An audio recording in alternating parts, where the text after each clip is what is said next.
আমি মিরাজ কক্সবাজার। তো আমি এখন আছি টেকনাফ সাবরাং জিরো পয়েন্টে।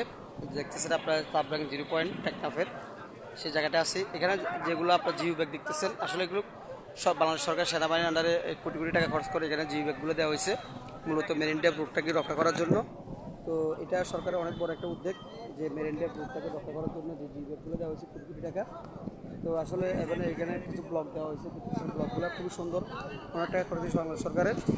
তো সরকার পর্যটককে রক্ষা করার জন্য, মেরিন ড্রাইভকে রক্ষা করার জন্য, টেকনাফকে রক্ষা করার জন্য, পর্যটন শিল্পকে রক্ষা করার জন্য বাংলাদেশ সরকার অনেক টাকা খরচ করে এখানে জিও ব্যাগ এবং কিছু যে পাথরের ব্লক দেওয়া হয়েছে দেখছেন আপনারা।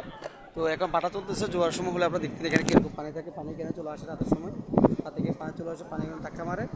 তো এবার এটা একটু ঝুঁকিপূর্ণ একটা জায়গা, যে জোয়ারের সময় এবং বিভিন্ন জলস্রোত হলে একটা ঝুঁকিপূর্ণ একটা জায়গা। একটা সাবধান ট্যুরিজম পার্কটা এরিয়াটা খুবই একটি